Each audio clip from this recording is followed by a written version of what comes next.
पित्रे ब्रह्मोपदिष्ट्रे मे गुरवे दैवताय च प्राप्याय प्रापकायास्तु नमः श्रीनिधये नमः।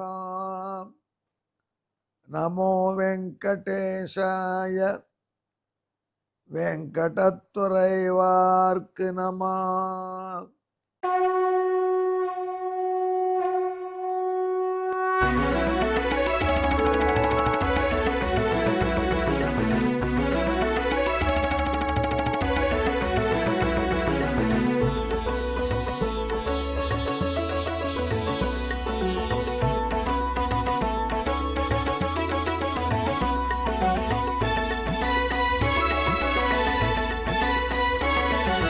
सहस्रनामं सहस्रनामं श्रीवेंकटेश सहस्रनामं सहस्रनामं सहस्रनामं श्रीवेंकटेश सहस्रनामं।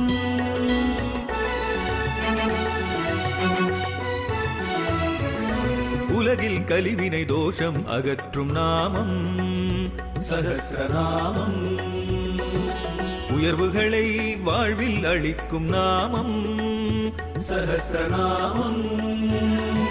திருமலையில் தினம் அர்ச்சனை நடைபெறும் நாமம் சஹஸ்ரநாமம். திருவேங்கடனின் தரிசனம் காட்டும் நாமம் சஹஸ்ரநாமம்.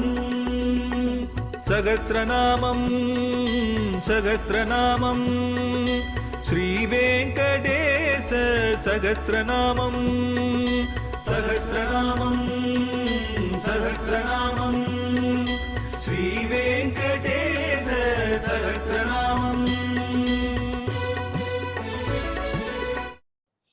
அன்பர்களே, நாம் இப்பொழுது திருவேங்கடமுடியானுடைய திவ்ய சஹஸ்ரநாமத்திலே 674வது திருநாமத்தை அனுபவிக்கப் போகிறோம்.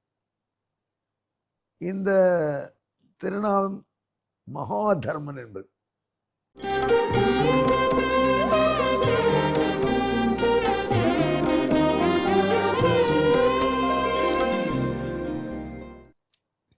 நாரதர் மகா மூடில் இருக்கார். மகா மகா என்றே ஒவ்வொரு பெயரையும் சொல்றார். பெரிய தர்மம் இவன் தான். பகவான் தர்மமா? தர்மம் செய்து பகவானை பெறலாமா? பகவானே தர்மமா? சாதாரணமாக தர்மம் என்றால் என்ன என்று ஒரு கேள்வி கேட்டால் என்ன பதில் சொல்வார்கள்? வேதம் என சொல்லிடுத்து மீமாம்சகர்கள் என சொன்னார்கள், சோதனா லக்ஷணாகோ தர்மா. ஒன்றை நாம் பெறுவதற்கு வேதம் விதிக்கக்கூடிய உபாயம் இருக்க, அது தர்மம். சொர்க்கம் போகணும்னு ஆசை, யாகம் பண்ணு, சொர்க்கம் போகலாம். சொர்க்கம் என்கிற பேரு பாக்கியம் அப்பிராப்பியமானது. அதை நாம் பெறுவதற்கு யாகம் என்கிற தர்மத்தை அனுஷ்டிக்கணும். இவ்வளவுதான், சிம்பிள். தர்மகா என்பதற்கு சரியான பொருள், வேத பொருள் இதை வச்சுக்கோ. தர்மகா என்பது உபாயம். இப்ப பெருமாள் என்கிற ஒரு ஐட்டத்தை அடைவதற்கு நமக்கு என்ன உபாயம் இருக்கு? ஏன்னா கதை கதை அழகா சொல்ல மாட்டியா, திடீர்னு பிலாசபியில பூந்துட்டே. பகவான் அடைவதற்கு என்ன வழி இருக்கு நமக்கு? பகவான் தான் வழி. ஆனா இன்னும் குழப்பறையே. இந்த ஆச்சாரியர்கள்லாம் இப்படி இருக்காங்க. இது ஞான முத்திரை, உபதேச முத்திரை. இந்த முத்திரை என்ன சொல்கிறது?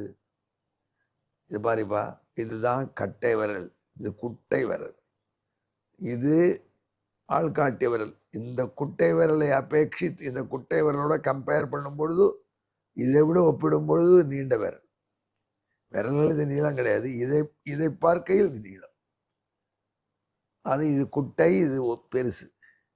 சின்னது ஜீவாத்மா, பெருசு பரமாத்மா. இந்த ஜீவாத்மா இந்த பரமாத்மாவை பெறணும்னா, இந்த நுனி இந்த நுனியை தொடரணும்னா இப்போ எப்படி தொட முடியும்? என்ன பண்ணாலும் இந்த கட்டை விரல் எப்படி எம்பினாலும், உதிச்சாலும், எகிரினாலும் இதை பிடிக்க முடியும். ட்ரை பண்ணி பாருங்களேன். ஆனால் இந்த விரல் வளைஞ்சு விடுதுன்னா டக்கு பிடிச்சிடும். பரமாத்மா தானே நமக்கு அனுகிரகம் பண்ணினாலன்றி அவன் நம்மால் பெற முடியும். அப்போ நான் ஒன்றுமே பண்ண வேண்டாம், அவரே அனுகிரகம் பண்ணட்டுமே அப்படின்னா, அவர் அனுகிரகம் பண்ணணுங்கிற மூடு எப்போ வரும்? இந்த விரல் இப்படி தவிக்கிறத பார்த்து ஏண்டா தவிக்கிற அப்படி வரேன்னு வரணும்.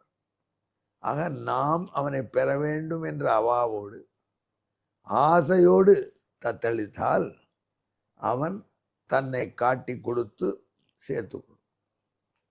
அதனால எம்பெருமான் இப்படித்தான் அமைகிறான். அவனே கட்டை விரலுக்கு நுனி விரலின் நுனியை பிடிப்பதற்கு நுனி விரலே உபாயம். இதை சொல்வதுதான் இந்த ஞான முத்திரை. புரிகிறதா? இந்த ஞான முத்திரைக்கு இதுதான் அர்த்தம். இந்த ஞான முத்திரை இதனை பெறுவதற்கு இதுதான் அருள் செய்யும். அப்ப இவன் தான் வழி அவனை பெறுவதற்கு. அதனால பெருமாளே பெரிய தர்மம். பெருமாளை பெறுவதற்கு பெருமாள் தான் வழி. நாம் அதை உணர்ந்து எம்பெருமானே நீ தான் எனக்கு வழியப்பா. வழிக்கு தமிழ்ல 6ன்னு ஒரு பேர். 6ன்னா 6, அதை விட்டுருங்க. 6ன்னா 6er, அதை மறந்துடுங்க. இப்போ 6ன்னா உபாயம் என்று புரிந்து கொள்ளுது. மீன்ஸ் உபாயம் பெருமாளை பெறுவதற்கு பெருமாளே உபாயம். இந்த கட்ட விரல் நுனி, இந்த விரலின் நுனியை பிடிப்பதற்கு இதுதான் வேலை செய்ய முடியாது. அதனால இதனுடைய ஆர்வத்தை கண்டு அவன் ரெசிப்ரோகேட் பண்ணி தன்னை கொடுக்கும். ஆக எம்பெருமான் நமக்கு அவனை பெறுவதற்கு வழியாக இருக்கிறான். எந்த தர்மமும் அப்படி வழி அல்ல. கர்மயோகம் பண்றேன் அப்படின்னார் ஒருத்தர். கர்மயோகம்னா என்னன்னு கேட்டான் அடுத்த கேள்வி. அது ஒரு உபாயம்தான். யோகம்னாலும் உபாயம்தான். அதே இப்போ கர்மயோகம் எப்படி பண்றது? எம்பெருமான் என்னென்ன சடங்குகள் நமக்கு கட்டளையிட்டு இருக்கான்னு அதுபடி நடக்குது. அப்போ உண்மை பேசணும். உண்மை பேசினால் பகவானுக்கு திருப்தி. பகவான் தான் திருப்தி அடைவதற்காக என்னை விட்டு இந்த உண்மையை வெளியிடுகிறான் அப்படின்னு உண்மை பேசணும். ஆனால் எல்லா சமயத்திலும் உண்மை பேசுகிறோமா நாம? பேசினா சரிபட்டு வருமா? உங்கள் அம்மா அம்மாவில் வீட்டுக்கு போக சொல்லுங்க, அந்த தங்கை வீட்டுக்கு போக சொல்லுங்க. இங்கே என்ன தங்கையும் தான் இவ சாப்பிட்டா, அம்மா போட்டு சாப்பிட்டா அப்படி நம்ம மனைவி சொல்லும் பொழுது நம்ம வாய மூடி விடுறோம். ஏண்டி தங்கையின் கணவருடைய அம்மாவை பார்த்துக்கிறா, நீ தானடி பார்த்துக்கணும், என்னை கல்யாணம் பண்ணிட்டு வந்துவோ நம்ம சொல்கிறோமா? சொல்லணும் தான் நினைக்கிறோம், முடியறது இல்லையே. அதனால நமக்கு யோகங்கள் பண்ணுவது இவ்வளோ ஈஸி அல்ல. அதோ கர்மயோகம் பண்ணினாத்தான் நமக்கு நம்ம பற்றியே புரியுமானம்னா. நம்ம பற்றி புரிஞ்சாதான் நாம் யாருங்கிறது தெரியும். நாம் யாருன்னா என்ன? நாராயணனுக்கே ஏற்பட்டவர்கள். அப்படி நாராயணன் கிட்ட அளவற்ற காதல் அப்படியே பீச்சு எறியுமா. அந்த அன்பு வந்த உடனே பக்தி யோகம் வந்துடுமா. ரொம்ப பேஷ்பா. இது முதல்ல நமக்கு புரியறதுக்கு எவ்வளோ நாள் ஆகுது. அதனால் இந்த ஞான யோகமும் நமக்கு சரிப்பட்டு வரல. சரி, பக்தி யோகம் அதை பண்ணலாம்னா கர்மயோகம் ஞான யோகம் அனுஷ்டிச்சா தான் அது வரும். அதை பண்ணத்தான் இவ்வளோ தடங்கள் இருக்கு, இயலாமை இருக்கு. அப்போ இதை கடப்பது எப்படின்னா, கிருஷ்ணன் சொன்னான் இதெல்லாம் உன்னால் பண்ண முடியலன்னு என்ன பிடிச்சிக்கோ, நீயே என்னுடைய உபாயமாக இருந்து உன்னை பெருவித்து கொடு. நீ தானடா அப்போ இந்த விரல், நான் கட்ட விரல் தானே அப்படின்னு உணர்ந்து என்னை பற்றினாயானால், இல்லை சரணம் அடைந்தால் நான் அவனை காப்பாற்று. அதனால அவன்தான் ஆறாகவும் இருக்கான், அவன்தான் ஒப்பேயமான பேராகவும் இருக்கான். உலகத்தில் இது மாதிரி எங்கேயாவது உண்டா? இங்கேருந்து நம்ம வீட்டிலேருந்து தாம்பரம் ஸ்டேஷனுக்கு போகணும். தாம்பரம் ஸ்டேஷன் போக வேண்டிய இடம். தாம்பரம் ஸ்டேஷனுக்கு போகணுன்னா குறைஞ்சபட்சம் ஒரு ஆட்டோ புக் பண்ணிக்கணும் வீட்டில். அந்த auto means Tambaram station end. நாம் போய் சேர வேண்டிய உபேயம் தாம்பரம் ஸ்டேஷன், உபாயம் ஆட்டோ. ஆட்டோவதே உபாயம், ஆட்டோவே உபேயம்னா என்ன ஆகிடும்? ஆட்டோவே தாம்பரம் ஆகிடும். ஆகும். அப்படி ஒரு நாள் ஆகாது. தாம்பரத்துக்கு போகிறதுக்கு ஆட்டோவில் ஏறி தானே போகணும். ஆனால் இந்த பகவத் விஷயத்தில் மட்டும் சுவாமி இது ஒரு ஸ்ட்ரேஞ்ச் புதுமை. அவனை பெறுவதற்கு அவனே தர்மம் சாதனம் புரிந்து கொள்ள வேண்டும். அந்த மாதிரி அவன் அமைஞ்சிருப்பதனாலுக்கு அவனுக்கு மகாதர்மன் என்று பெயர். இந்த மகாதர்மன் என்கிற பெயரின் பின்னணி உணர்ந்துட்டோன்னா வேதம் முழுக்க புரிஞ்சிருச்சு. வேதம் முழுக்க இதுதான் கஷ்டப்பட்டு சொல்றதுங்கிற ஆச்சாரியார் சுவாமி தேசிகன் சொல்றார், சொப்ராப்தேகே ஸ்வயமேவ சாதனத்தையா யோகுஷ்யமான ஸ்ருதோ. வேதங்கள் முழுதும் என்ன முழங்குகிறதுனா ஒரே மேட்டர் தான் சொல்றது. எம்பெருமானை பெறுவதற்கு எம்பெருமானே வழி. உன் முயற்சியால் அவனை பெறுவதாக நீ நினைக்காதே. ஏனென்றால் நீ கையக்கால நீட்டுறதும் மடக்கிறதும் அவன் கொடுத்தாதான். நாம் இந்த திருவேங்கடத்துக்கு போகணும்னு கிளம்பினோம்னா, மலை ஏறி போவோம்னு கிளம்பினோம்னா, அன்றைக்கி திடீர்னு பஸ் ஸ்ட்ரைக் அப்படின்னா போக முடியாது. பஸ் ஏன் ஸ்ட்ரைக்காக எடுத்து? பகவான் நமக்கு வழி காமிட்டார். ஆக நாம் எந்த காரியம் செய்வதாக இருந்தாலும் அவன் துணை வேண்டும். அப்போது அவன்தான் அவனை பெறுவதற்கு வழியாகும். மற்ற கேஸில் அப்படி இல்லை. ஆமாம், பஸ் தான் நமக்கு பிடிக்கணும் அப்படின்னா பகவான்கிட்ட சரணம் பண்ணலாம். அப்படியே அந்த பஸ்ஸில் டிக்கெட் வாங்கி கொடுத்துரு பகவான், அது வேற மேட்டர். ஆனால் பகவானாகிற டெர்மினஸுக்கு போகிறது ஏற வேண்டிய பஸ்ஸும் பகவானே. இல்லை, பகவான்லேயே ஏறிட்டா அப்புறம் எதுக்கே கஷ்டப்படணும்னு கேட்டான். அதை உணர்ந்தையானால் போதும். அப்படிப்பட்ட மகா உபாயமாக இருப்பதனால எம்பெருமானுக்கு மகா தர்மம் என்பது. இதற்கு பின்னணியான ஸ்லோகத்தை கேளுங்கள்.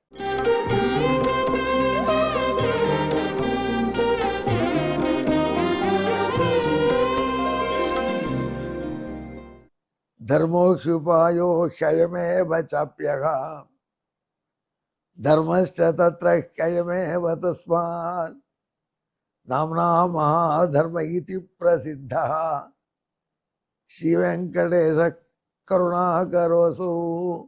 இப்படி ஸ்ரீவேங்கடேசன் திருவேங்கடமுடையான் பெரிய தர்மமாக அவனை பெறுவதற்கு ஆறாக இருப்பதினாலே, பேராகி அவனை பெறுவதற்கு ஆறாக இருப்பதினாலே திருவேங்கடமுடையானுக்கு மகா தர்மம் என்று பெயர்.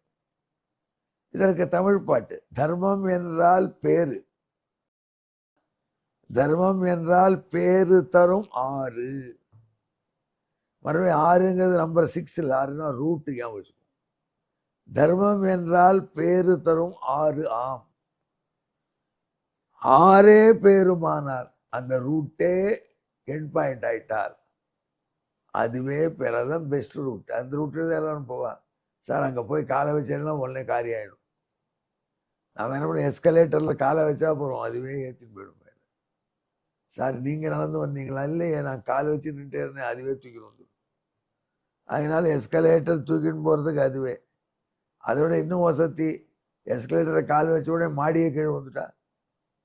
அதான் சுவாமி பெருமாள். ஆகையினால தர்மம் என்றால் பேரு தரும் ஆறாம். ஆறே பேருமானால் அதுவே பேரார். அப்படி ஆறுதனால எம்பெருமானுக்கு மகா தர்மம், நாட்டை ஆர்டினரி தர்மம், பெரிய தர்மம். ஆறும் பேரும் ஆகும் அண்ணலே மகா தர்மம் ஆவான் காணீர் மிகையோ. எனவே அவனே உபாயம், அவனே உப்பேயம் என்ற வேத சித்தாந்தத்தை உணருங்கள். அதை சொல்லக்கூடிய அற்புதமான திருநாமம் மகா தர்மஹா என்பது. எம்பெருமானே திருவேங்கடமுடையானே மகாதர்மா உனக்கு வணக்கம் என்று சொல்லி ஜெபியுங்கள்.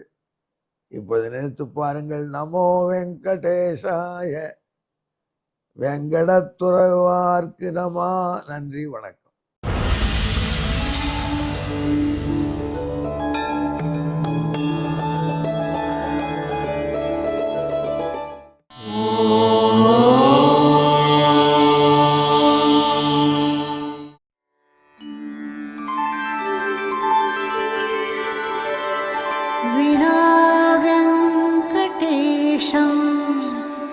ननाथो ननाथः सदा वेङ्कटेशं स्मरामि स्मरामि। हरे वेङ्कटेश प्रसीद प्रसीद। प्रियं वेङ्कटेश प्रयच्छ